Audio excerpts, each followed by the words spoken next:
சரின்னு பட்டா நெசமா சரின்னு சொல்லுங்க, அறகுறையா சரிங்க கூடாது.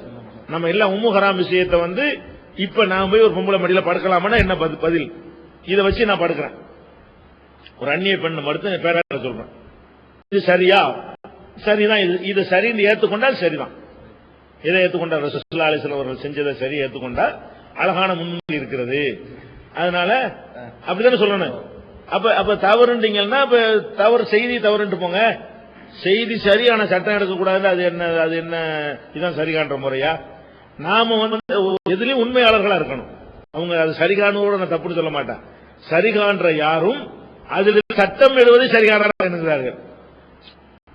உங்க வரலாறு ஏன் வரலாறு இருந்தா சட்டம் காணவானா? அல்லாஹ்வுடைய ரசூல் வரலாறு சட்டம் எடுக்கணுமே. அப்ப உங்க வரலாறு நீங்க படுத்தி நாம என்ன சட்டம் இல்ல. ரசூலுல்லாஹ்வுடைய இதுல வந்து அது என்ன மாதிரி அதை நம்ப வேண்டிய முறை என்ன, அதிலிருந்து சட்டம் எடுத்தல், அதான் நம்ப வேண்டிய முறை. எந்த ஆளாவது ஒரு ஹராம் மாதிரியான ஒரு அந்நிய பெண்ணுடைய மடியில போய் படுத்து கிடக்கலாம் இப்படின்னு சொல்லி கொடுத்துருக்காங்களா யாராவது?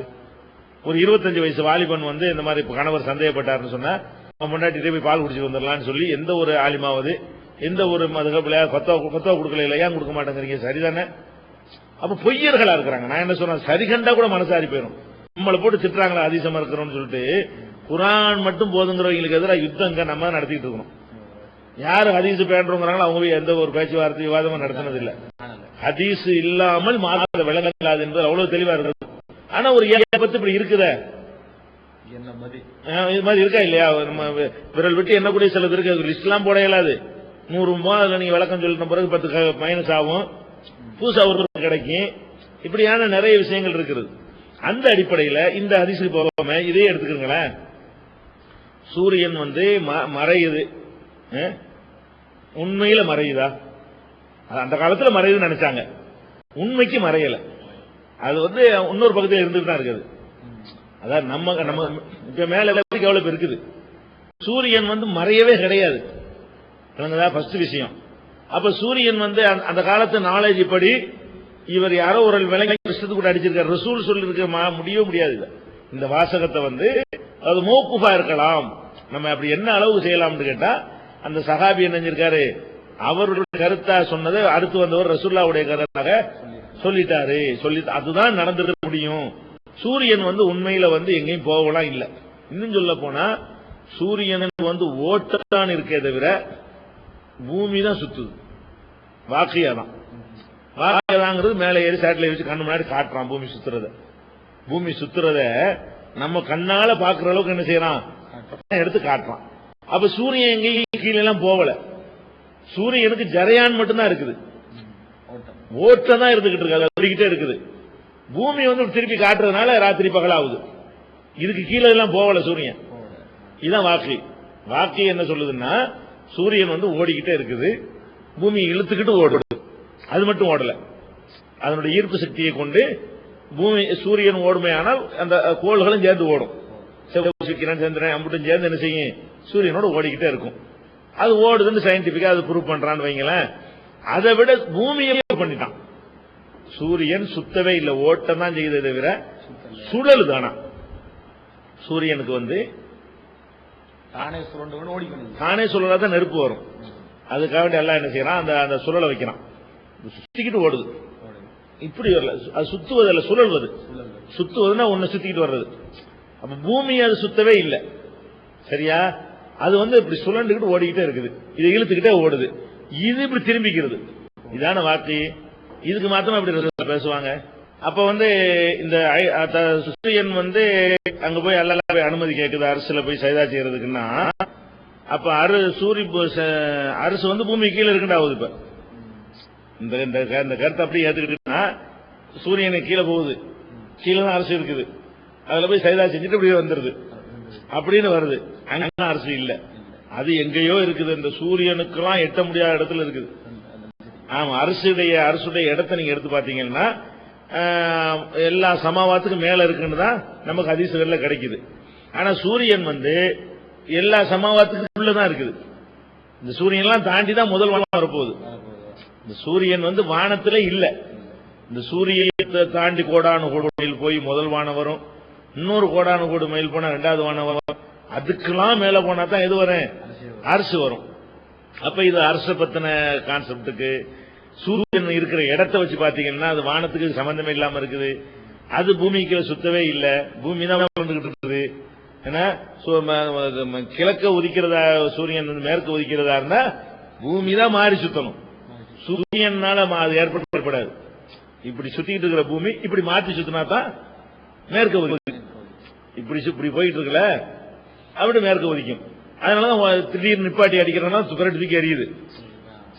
அதாவது பிறகு சுறுசுலத்தில் அதெல்லாம் வருத அதெல்லாம் ஏற்படுதுன்னா 1000 மைல் வேகத்தில் சுத்திட்டு இருக்கிறது பிரேக் அடிச்ச உடனே பஸ்ல போன பிரேக் அடிச்சு தூக்கி போடுது நம்மள. அது மாதிரி அடிச்சு இப்படி திருப்புறான், மேற்கு நோக்கி உதிக்கிற மாதிரி ஆக்குறான்னா பூமி ரிவர்ஸ் ஆகுமே தவிர பூமி சூரியன் கிழக்கு மேற்குங்கிற தீர்மானிக்கிறது பூமி என்பது வாக்கையில் நிரூபிக்கப்பட்டுச்சா இல்லையா? கண்ணு முன்னாடி இதை மேல சேட்டலைட் நின்று உங்களை பார்க்க முடியுமா முடியாதா?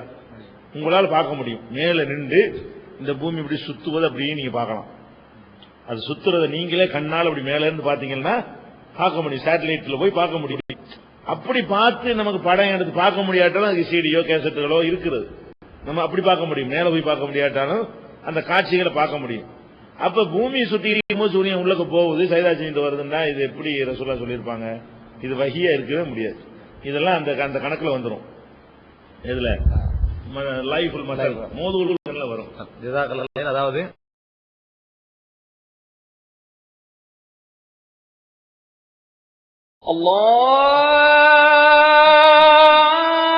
அல்லாஹு அக்பர் அல்லாஹு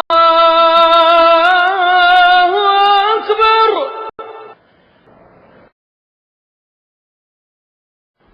அஸ்ஸலாமு அலைக்கும்.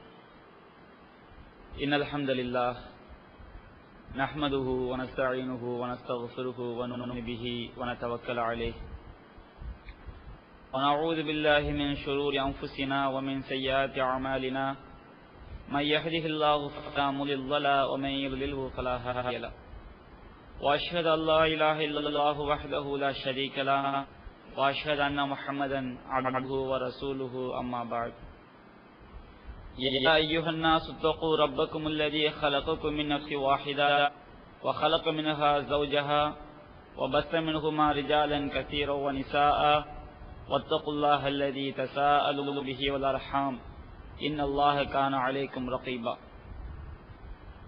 يا أيها الذين آمنوا اتقوا الله حق تقاته ولا تموتن إلا وأنتم مسلمون يا أيها الذين آمنوا اتقوا الله وقولوا قولا سديدا يصلح لكم أعمالكم ويغفر لكم ذنوبكم ومن يطع الله ورسوله فقد فاز فوزا عظيما إن أصدق الحديث كتاب الله وخير الهدي هدي محمد وشر الأمور محدثاتها وكل محدثة بدعة وكل بدعة ضلالة وكل ضلالة في النار. அளவற்ற அருளாளனும் நிகரில்லா பேரன்புடனுமாகிய எல்லாம் வல்ல அல்லாஹ்வின் திருப்பெயரால் செய்கின்றேன். அந்த வல்லநாயனின் வற்றாங்கருணை நம்முடைய தலைவர் நம் மேலான நபி நாயகம் ஸல்லல்லாஹு அலைஹி வஸல்லம் அவர்களின் மீதும் அன்னாரின் வழியை நெறிதவறாமல் பின்பற்றிய உத்தம சத்திய சஹாபாக்கள் மீதும் அனைத்து முஸ்லிம்களின் மீதும் இங்கே அமர்ந்திருக்கக்கூடிய நாம் அனைவரின் மீதும் என்றும் உண்டாகட்டுமாக.